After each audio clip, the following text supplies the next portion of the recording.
ಜಯ Jinendra.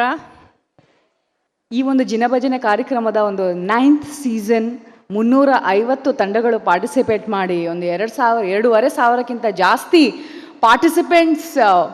Participate ಮಾಡಿರೋದು. ಈ ಒಂದು ಎಂಥೂಸಿಯಾಸಮ್ಗೆ ಒಂದು ಜೋರಾದ ಚಪ್ಪಾಳೆ ಬರಬೇಕು. ಈ ಒಂದು ಜೋಶ್ ಇದೆಯಲ್ಲ, ಇದು ತುಂಬ ತುಂಬ ಇಂಪಾರ್ಟೆಂಟ್ ಆಗಿರೋದು. ಇವತ್ತಿನ ಕಾರ್ಯಕ್ರಮದಲ್ಲಿ ಪಾರ್ಟಿಸಿಪೇಷನ್ ಜೋಶ್ ನೋಡಿ, ಅದು ಸ್ಪೆಸಿಫಿಕಲಿ ಇಂಪಾರ್ಟೆಂಟ್ ಆಗಿ ಹೇಳಬೇಕಂದ್ರೆ ಎಲ್ಲ ಹೆಣ್ಮಕ್ಳು ಜೋಶ್ ಜಾಸ್ತಿ ಇದೆ.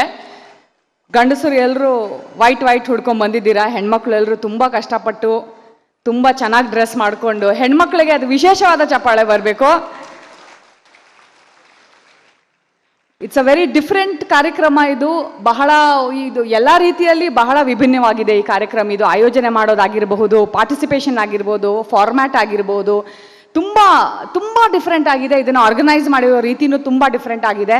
ಆದರೆ ಎಲ್ಲ ಸಭೆಗಳಲ್ಲೂ ಆಗೋ ಒಂದು ವಿಚಾರ ಇಲ್ಲೂ ನಡೆದಿದೆ. ಈಗ ಎಲ್ಲರೂ ಎಷ್ಟು ಕಷ್ಟಪಟ್ಟು, ಎಷ್ಟು ಟ್ಯಾಲೆಂಟ್ ತೋರಿಸಿ, ಎಷ್ಟು ಹಾರ್ಡ್ ವರ್ಕ್ ಮಾಡಿ, ರಿಹರ್ಸ್ ಮಾಡಿ ಸ್ಟೇಜ್ ಮೇಲೆ ಬರೋ ಒಂದು ಆಪರ್ಚುನಿಟಿ ಸಿಕ್ಕಿದೆ ಅವ್ರಿಗೆ. ಆದರೆ ಎಲ್ಲ ಸಭೆಗಳಲ್ಲೂ ಒಬ್ಬರು ಇರ್ತಾರೆ, ಏನೂ ಹಾರ್ಡ್ ವರ್ಕ್ ಮಾಡದೆ, ಏನೂ ಎಫರ್ಟ್ ಮಾಡದೆ ಸ್ಟೇಜ್ ಮೇಲೆ ಬಂದ್ಬಿಡ್ತಾರೆ. ಅದು ಯಾರಂದ್ರೆ ಕಳೆದೋಗಿರೋ ಮಗು. ಇವತ್ತಿಲ್ಲೂ ಒಂದು ಕಳೆದು ಹೋಗಿರೋ ಮಗು ಸ್ಟೇಜ್ ಮೇಲೆ ಬಂದಿದೆ. ಏನು ಕಷ್ಟಪಡದೆ ಸ್ಟೇಜ್ ಮೇಲೆ ಹೋಗ್ಬೇಕಂದ್ರೆ ಈ ಕಳೆದು ಹೋಗಿರೋ ಮಗುನೇ ಪ್ರತಿಯೊಂದು ಸಭೆಯಲ್ಲೂ ಸ್ಟೇಜ್ ಮೇಲೆ ಬರೋದು. ಇವತ್ತಿಲ್ಲೂ ಒಂದು ಕಳೆದೋಗಿರೋ ಮಗು ಬಂದಿದೆ. ಆ ಕಳೆದೋಗಿರೋ ಮಗು ಆ ತಂದೆ ತಾಯಿಗೋಸ್ಕರ ಜೋರಾದ ಚಪ್ಪಾಳೆ ಬರಲಿ.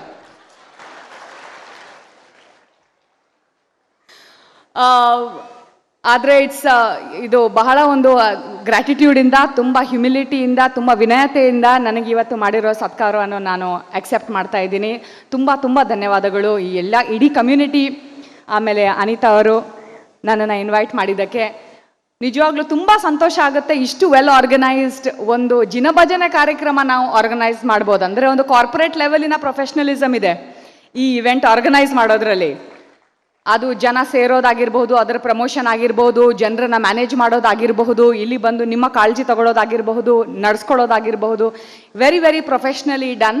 ಆ್ಯಂಡ್ ಐ ಥಿಂಕ್ ಈ ಜಿನಭಜನೆ ಕಾರ್ಯಕ್ರಮದಿಂದ ಈ ಡಿಸಿಪ್ಲಿನ್ನ ನಾವು ಅಬ್ಸರ್ವ್ ಮಾಡಿ, ನೋಟ್ ಮಾಡಿ ಕಲ್ತ್ಕೊಳ್ಳೋದು ನಾನು ತುಂಬ ಇದೆ.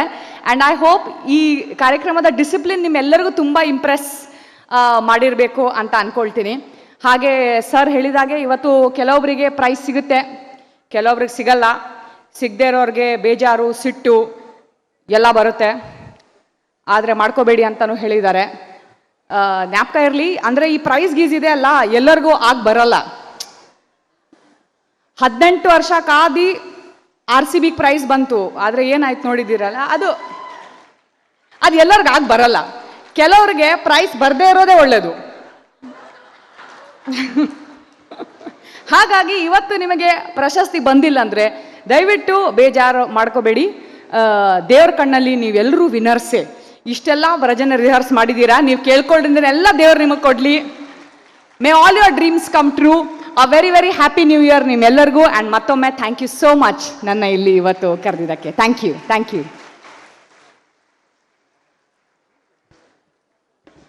ನಮ್ಗೆ ಗೊತ್ತಿರುತ್ತೆ ಹೌದು ಇದು ವಿಚಾರ ಹೌದು ಅಂತ, ಆದರೆ ಅದನ್ನು ಪ್ರೆಸೆಂಟ್ ಮಾಡುವ ರೀತಿ ಇದೆಯಲ್ಲ, ಆ ರೀತಿಯ ನಮ್ಮೆಲ್ಲರಿಗೂ ಕೂಡ ತಲುಪಿದ್ದು, ಅದು ವಿಶ್ವ ಮಟ್ಟಕ್ಕೆ ತಲುಪಿದ್ದು.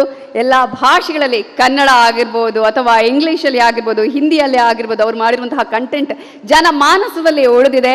ಇನ್ನಷ್ಟು ಇಂತಹ ಕಂಟೆಂಟ್ಗಳು ಬರಲಿ ಅನ್ನುವಂತಹ ಆಶಯದೊಂದಿಗೆ ಧನ್ಯವಾದಗಳನ್ನು ಸಲ್ಲಿಸ್ತಾ ಇದ್ದೇನೆ.